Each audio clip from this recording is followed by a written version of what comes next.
예, 다음은 경제 문제 좀 이야기하겠습니다.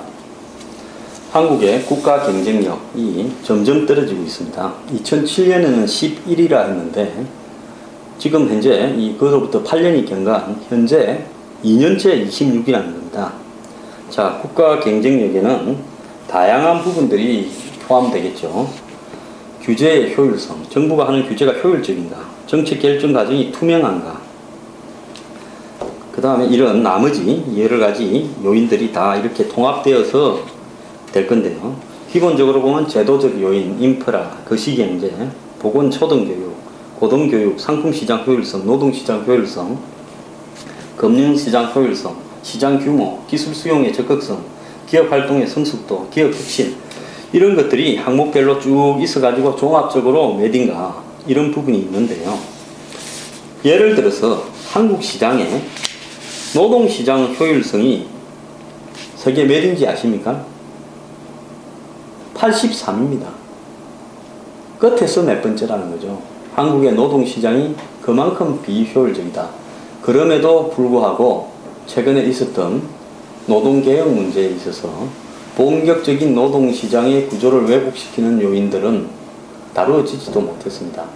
고임금을 받는 7.2%의 노동자와 나머지 93%의 저임금의 비정규직이나 중소기업 노동자들의 격차를 완화하면서 그 다음에 이 노동이 여건 간의 자유로운 이동, 이런 부분들이 거의 보장되지 못하고 여전히 남아있죠.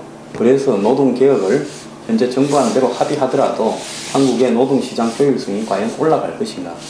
즉 우리나라가 과거에는 성장 과정에 잘 돼갈 때는 여러 가지 요인들이 다 긍정적으로 작용을 합니다. 이제 저성장이 본격화되니까 여러 가지 요인들이 다 부정적으로 작용을 하죠. 자, 오늘 아침에 어떤 신문에는 한국 경제의 비관성을 너무 이야기하지 말자. S&P에서는 한국의 국가 신용 등급을 올리고 했는데 우리는 왜 한국 시장의 부정적인 면만을 자꾸 바라보느냐라고 이야기를 하는데요. 자, 부정적인 면을 자꾸 바라보는 것이 아니라, 자, 경제에서 수치가 무슨 의미가 있고, 경제에서 예를 들어서 경쟁력이 무슨 의미가 있습니까? 가장 중요한 것은 내 주변에 살아가는 사람들의 삶이 나아지고 있느냐, 후퇴하고 있느냐라는 것이 본질적인 겁니다. 그런데 그 사람들의 삶을 갖다가 하나씩 뜯어보면 실질적으로 굉장히 열악하죠. 그렇기 때문에 지금 한국 경제가 전체적으로 후퇴하고 있는 요인은 하나의 요인이 아니라 아까 말한 국가 경쟁력의 이 요소에 포함되어 있는 여러 가지 요인들이 다 나빠져서 점점 후퇴를 하는 겁니다. 이런 부분들을 지적을 하면서 한국 경제가 이런 상태로는 좋아지기가 어렵다라고 이야기하는 부분에 대해서 고치려고 노력을 해야지. 자, 부동산 잘 돌아간다. 진짜 부동산 잘 돌아갑니까? 자, 한국의 고용 여건이 개선되고 있습니까? 한국 정부의 규제가 효율적이라고 보십니까? 그렇다고 지금 규제를 푸는 것이 효율적이라고 보십니까? 저는 한국의 규제도 문제가 많고요. 규제를 푸는 방식도 문제가 많다고 보고 있습니다. 그렇기 때문에 우리나라의 경제가 제가 볼 때는 병에 걸렸는데요. 병에 걸렸으면 수술을 해야 되는데 수술을 하기보다는 실질적으로 이 병에 걸린 사람한테 순간적으로 반짝 힘을 내도록 하는 단기적 처방만 난무하고 있다.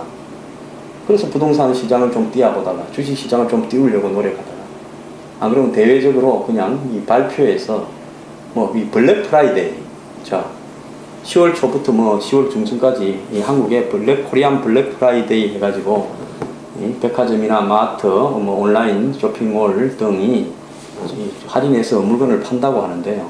자, 이게 내수 충족과 본질적으로 연관이 되겠습니까? 자, 그때 그 시간에는 단기적으로 매출이 올라갈 수 있겠죠. 그러면 사람들이 미루어서 살라고 한 거를 반짝 그 시간에 사고 나면 그 시기만 지나고 나면 한 보름 정도 그 다음에는 소비가 확 위축되지 않겠습니까? 자, 지금 소비가 추석을 맞이해서 좀 살아났다. 7월달 이후로 소비가 조금 살아난다. 이런 부분들이 근본적으로 한국 경제가 좋아져서 그렇다고 보는 건지 안 그러면 다른 요인이 있어서 시기적으로 반짝하는 겁니다. 여름에 휴가철과 추석이 합쳐지면서 휴가철에 많이 놀러 다니니까 물건이나 식당, 관광 이런 부분들에서 소비 지출이 늘어나지 않습니까? 그래서 이런 부분들을 좀 생각을 하고 이렇게 이야기를 해야 될 것 같아. 이렇게 생각합니다. 근본적으로 한국 경제를 좋게 만들기 위한 예를 들어서 좀 뼈 아프더라도 수술이 진행되고 있는가? 저는 그런 게 별로 없다고 봐요.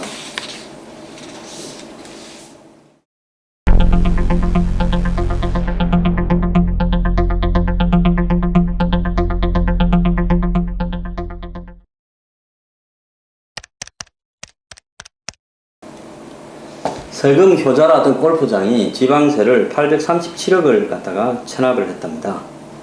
과거에 노무현 정권에서 골프장을 2배 이상을 허가를 많이 줬죠. 그래서 250개가 안 되던 골프장이 지금 530개가 될 겁니다. 이렇게 골프장이 늘어나면서 그때 골프장을 허락을 해주라 할 때 경제를 활성화시키기 위해서 골프장을 많이 허가를 해줘야 된다고 부총리가 직접 나서서 이야기했습니다. 경제 활성화로 골프장 허가가 나온 겁니다. 그래서 당시에 뭐 환경오염이나 뭐 환경파괴 이런 반대들이 있었음에도 불구하고 골프장이 많이 나왔죠. 자, 골프장이 전국 곳곳에 들어서면 경제가 활성화될 거라고 봤는데 지금 그 골프장들이 다 망해가가지고 세금을 못 내고 있는 겁니다. 그래서 골프장이 많은 순서대로 세금 체납액이 많아요. 이것은 뭔가 하면 골프장이 결국은 이 수지가 안 맞는다는 겁니다. 왜 수지가 안 맞느냐?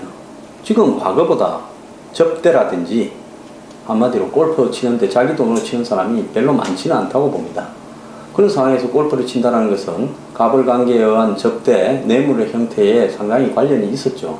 이런 상황에서 그런 것들이 이제 지금 많이 줄어들고 부동산 경기가 또 골프 이 대출이라든지 골프와 관련된 그러니까 부동산과 관련된 대출이라든지 뭐 분양 이런 부분과 관련해서 이 골프를 활성화시키는 요인이기도 하는데 부동산 경기가 또 죽었습니다.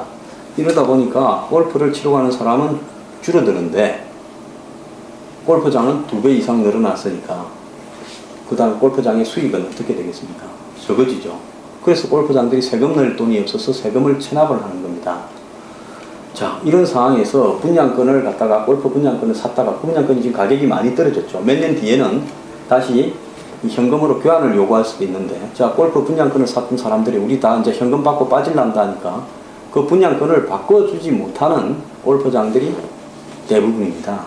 그래서 이 골프 사업 자체가 불황으로 가는 어떤 부분에 지금 우리가 골프를 갖다가 마치 이 고급 사교처럼 생각하고 접대처럼 생각했던 시각과 매우 관련이 있다는 겁니다. 지금 한국에 망해가는 골프장들은 전부 퍼블릭 골프장으로 바꾸어가지고 값싸게 그냥 동네 뒷산에 골프 치러 가듯이 미국 사람들 다 그러지 않습니까? 골프장에 매우 부자들 빼놓고는 대부분 2만원, 뭐 15,000원 이런 돈을 주고 퍼블릭에서 골프를 칩니다. 이제는 골프를 바라보는 기본적인 시각을 바꿔야지요. 이런 상태로는 한국의 골프장이 성공할 수 없다고 봅니다.